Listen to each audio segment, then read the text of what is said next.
So next up, we checking out some conspiracy theories that you need to hear. Let's go. With the plethora of outlandish conspiracy theories that can be found on the internet today, it can be hard to discern which should be taken seriously and which are dreamed up to cause a stir. There are, however, some conspiracy theories that seem so ridiculous that most people won't even consider the fact that they're true. But every so often, one of these theories turns out to be completely accurate, and we're forced to re-examine the world around us. Number 5. There are quite a few conspiracy theories that revolve around money.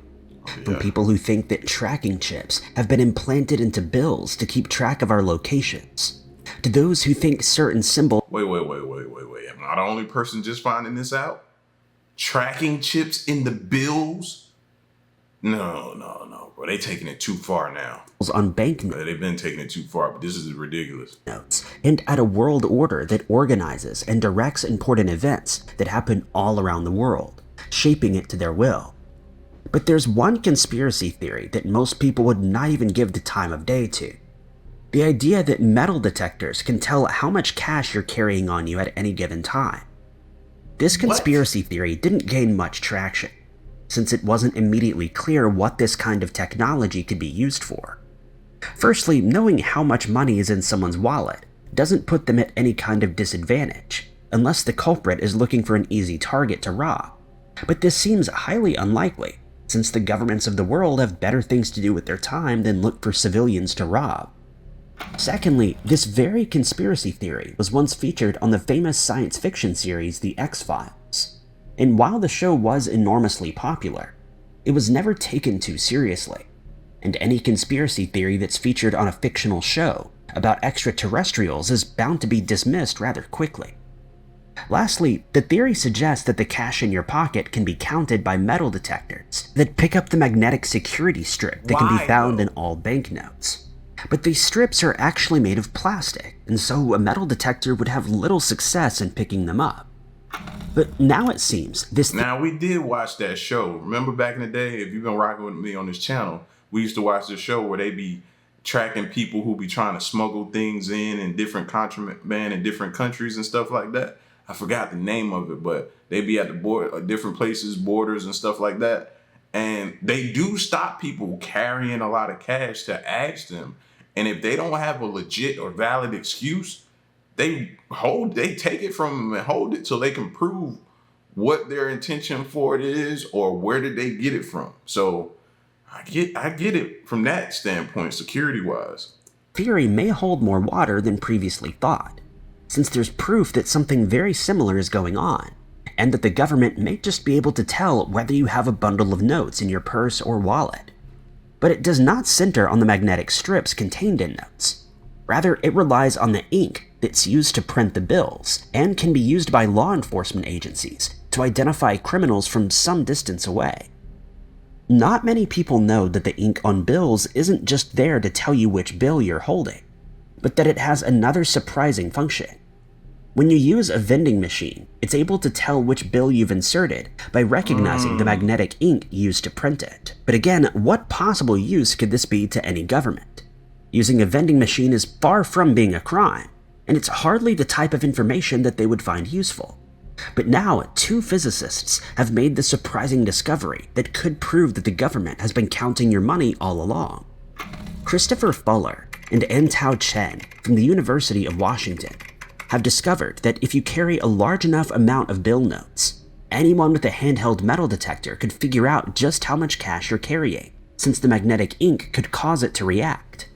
One might think that this would be easy to get around by just placing the bills behind plastic or inside a leather wallet to block the metal detector's signal, but surprisingly it has no effect whatsoever. If you were carrying a single dollar bill, a metal detector could pick it up from 1.2 inches away. With each bill that's added, the metal detector's signal would increase, making it possible to tell how many bills you're carrying. It is, however, impossible for anyone with a metal detector to tell which denomination of bills you're carrying, since all bills are printed using the same amount of ink, and so a $1 bill would give the same reading as a $50 bill, and so on. But there is one practical use for this discovery.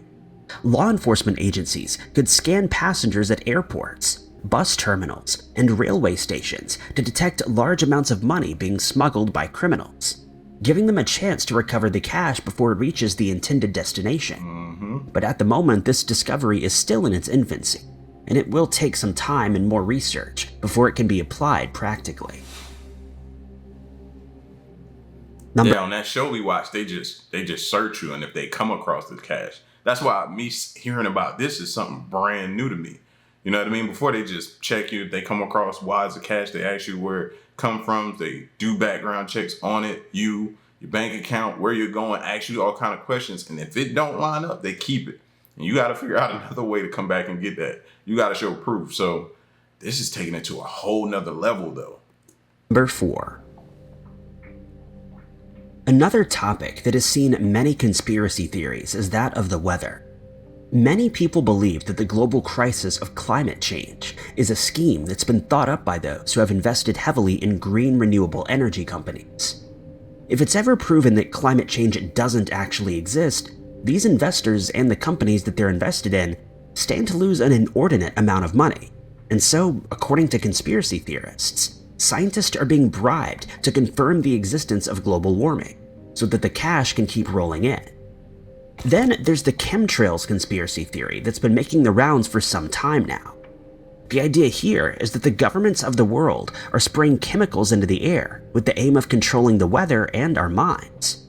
But neither of these conspiracy theories have been proven as true, though there is one theory concerning weather modification that surprisingly has been found out to be completely true, and the details are rather startling.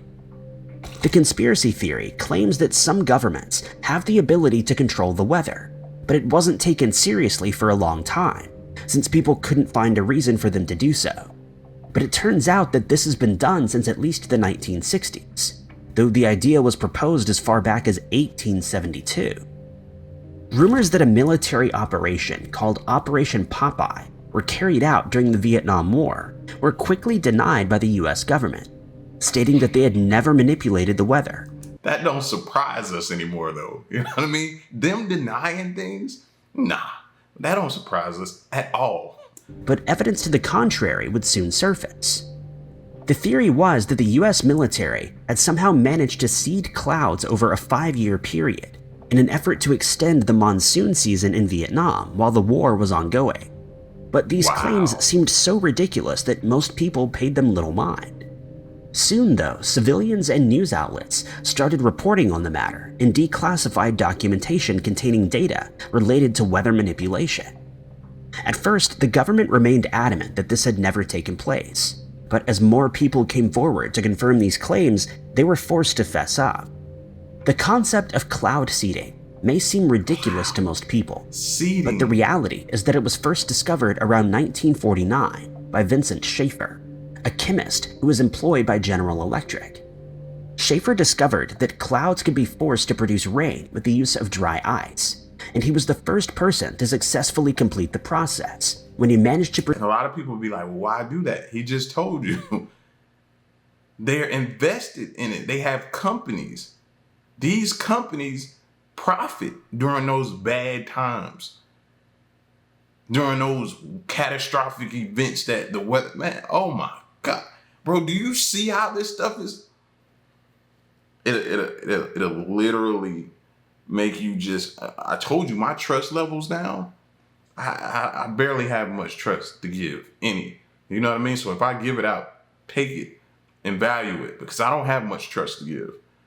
Produce rain from clouds over the Berkshire Mountains in Massachusetts. But many people believed this could have disastrous effects, since they were uncertain whether the amount of rainfall could be properly controlled, and fears of flooding as well as stolen rain began to raise their heads.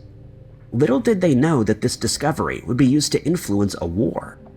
On the 20th of March, 1967, Operation Popeye was officially launched, and several pilots were sent to specific areas of Vietnam to release silver or lead iodide into storms that were already in full swing.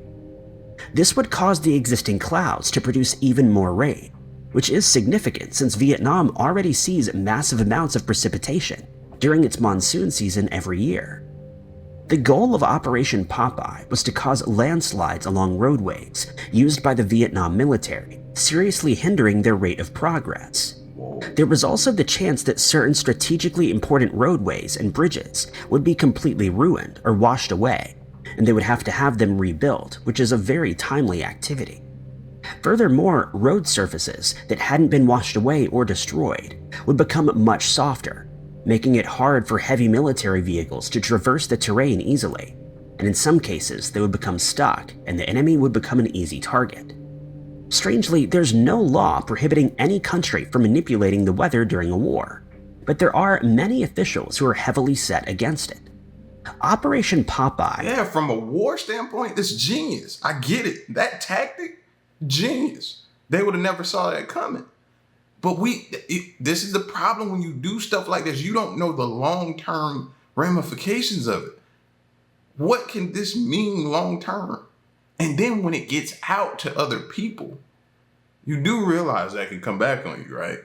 You do realize they can make it worse or try other things or figure out another way to, and it evolves, man. This is scary.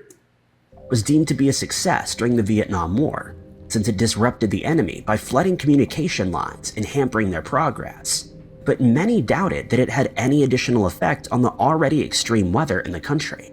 Right. These claims were dismissed as it was reported that cloud seeding succeeded in providing cloud cover for the infiltration of specific areas, and that vital materials needed by Vietnamese troops had been delayed due to inclement weather that was created.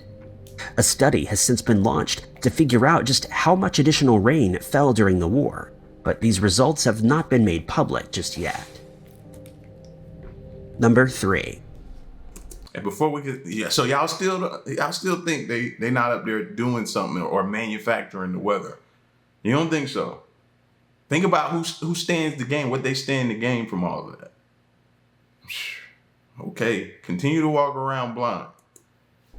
We all expect our electronic devices to eventually stop working, whether it's your cell phone that suddenly stops taking a charge, a toaster that no longer heats up, or a television set that suddenly starts malfunctioning. But even more annoyingly, it's very often the case that one of these devices breaks just days or weeks after the warranty has expired. And this has led many conspiracy theorists to believe that there is a way for manufacturers to predict when a device will start malfunctioning, and that this can even be manipulated to occur when they want it to. It all started on the 23rd of December, 1924, when a group of well-known businessmen attended a meeting in Geneva to discuss how they could make more money from the sale of light bulbs, something that seems too irrelevant to even give a second thought to.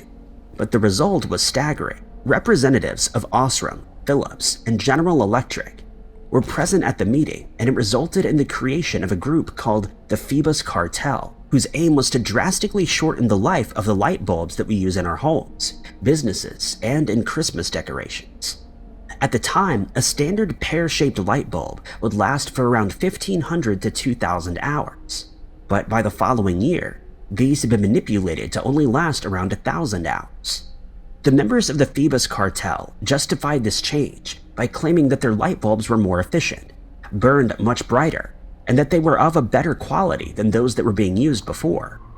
But these claims came with a price, as the newly manufactured light bulbs were now much more expensive, and most people believed that the cartel didn't care whether the light bulbs were better as long as they were able to rake in huge profits, which they certainly did. This was the start of what we now know as planned obsolescence, the ability to manufacture a product in such a way that it fails after a certain predetermined time of use. When this happens, the consumer has no choice but to spend more money on yet another of the same product, since their warranty would have already expired.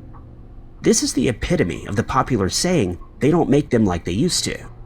For those who don't believe in this theory, consider the fact that the Sentinel light, a burning light bulb that was placed in a fire station in Livermore, California, is still burning today after it was first turned on in 1901. But planned obsolescence didn't stop with the light bulb, as other manufacturers started to realize that they could easily line their pockets too. One modern example of this is the cell phone that you carry with you. Considering how... We always say that about the Apple products, though. We say that. They're already giving you like reused a reused phone that they make with reused parts. It ain't a reused phone, but the parts are reused. You know what I mean? So eventually, of course, it's gonna go down. And you believe the next one you buy is gonna be more expensive if you have an Apple than the last one that you bought. They keep going up in the price. So yeah, I'm a firm believer that they know that. How important these devices have become in our everyday lives. They need to be replaced as soon as possible, since we have important contacts, documents, and sentimental photos saved on them. The biggest culprit here is the fact that modern cell phones' batteries aren't replaceable by the user. Yep. And when they start to break, the only option is to either pay a lot of money to have it replaced, or to buy a new phone altogether, especially if it's been designed to break after the warranty has lapsed. Another modern example is the use of printer cartridges. In days gone by, we could use these cartridges until they completely ran out of ink. We could then buy some more of the same ink to refill the cartridges, and this was seen as a pretty good money-saving technique, but this is no longer the case. Modern cartridges are used until they're empty and then discarded, forcing the user to buy more as needed.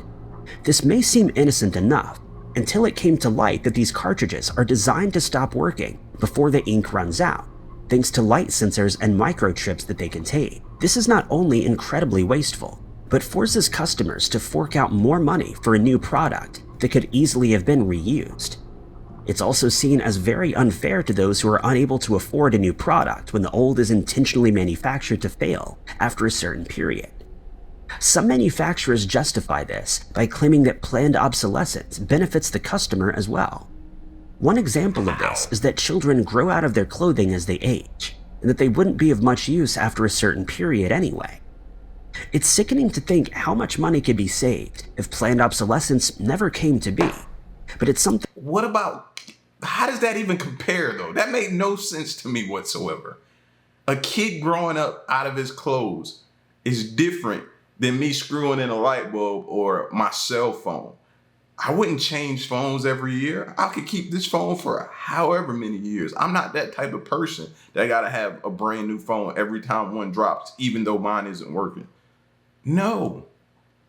I had a cell phone for many years, the same one, before I got another one.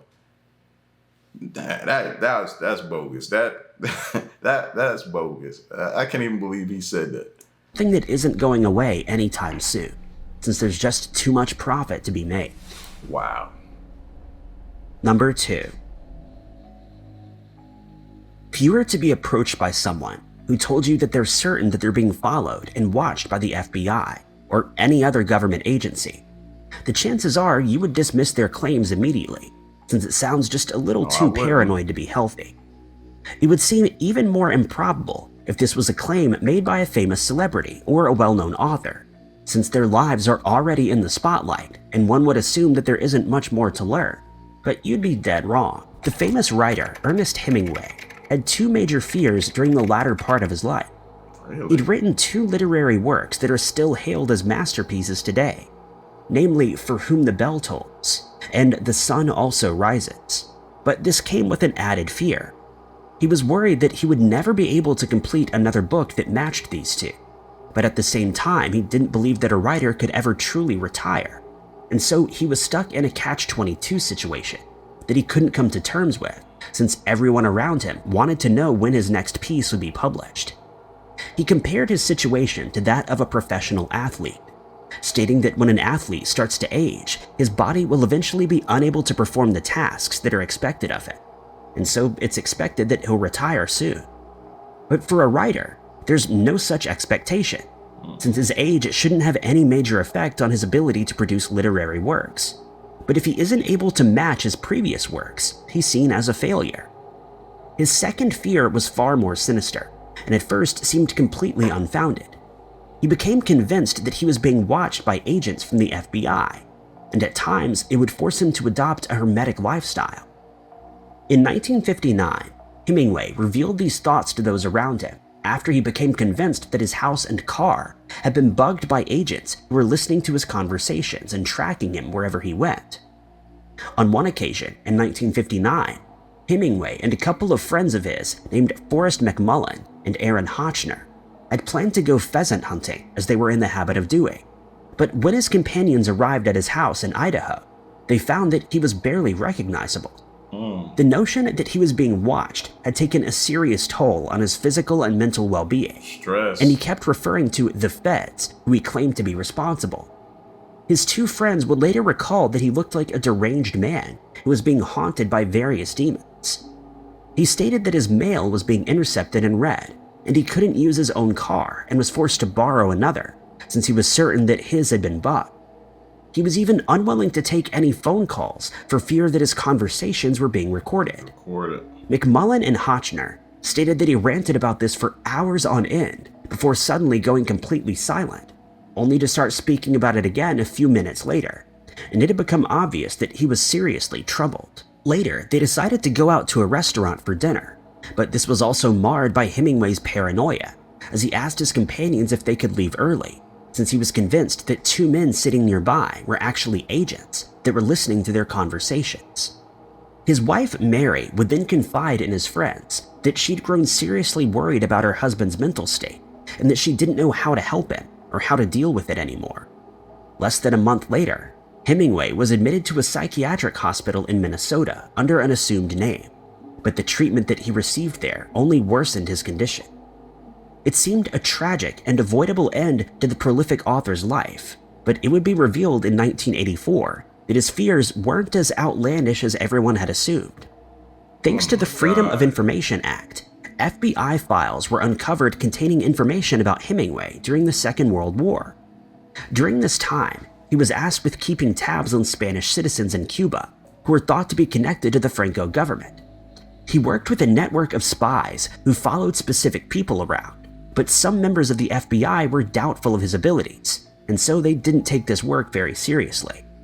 This caused him to take a dislike to the FBI, and once his role in these matters was over, the FBI turned the tables and started focusing on him instead. It would turn out that his phone had indeed been bugged, and he was even being monitored by the FBI while he was in the hospital.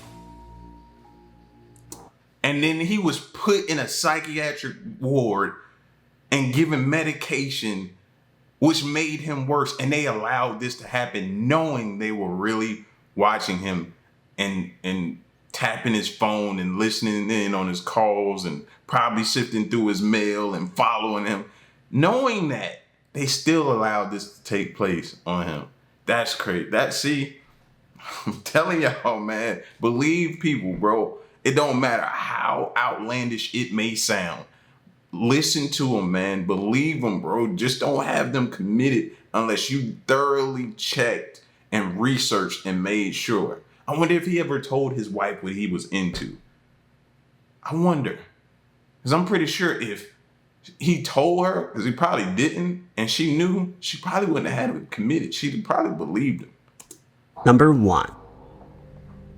Wow. As one would imagine, Hemingway wasn't the first person to become paranoid over the FBI, and he certainly won't be the last. But in most of these cases, these fears are completely unfounded, and usually hint at a mental problem. That is, of course, unless you're completely correct. One such case involves a man named Donald Friedman, who would eventually feel that he had no choice but to take matters into his own hands, since he felt that the FBI had made his life miserable to the point of anguish.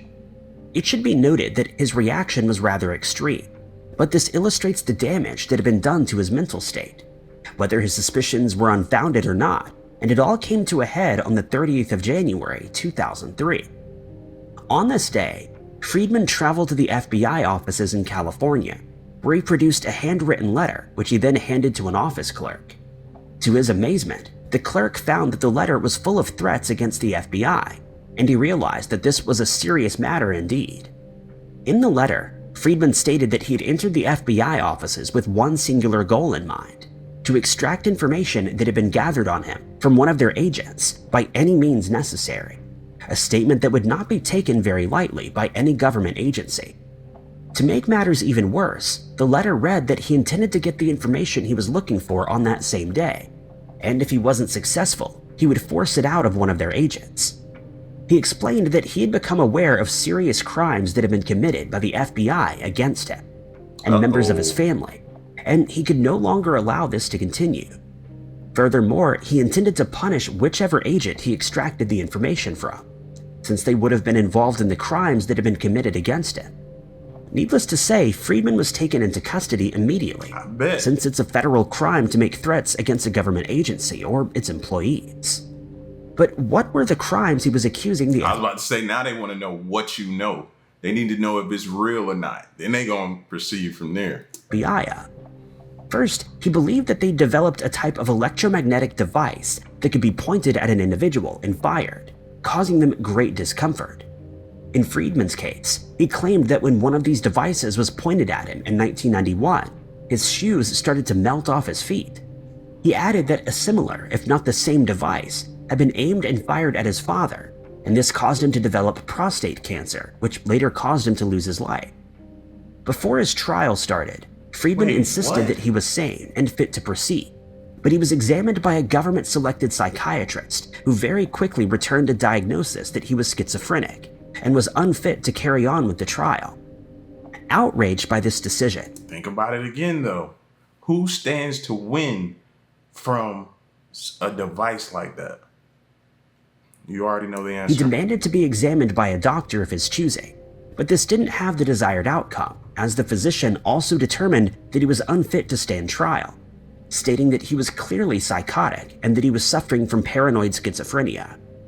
Even during the trial, his paranoia grew to the point where he asked the court to issue a protective order against any and all agents, just in case they were tempted to use one of the electromagnetic devices on him again.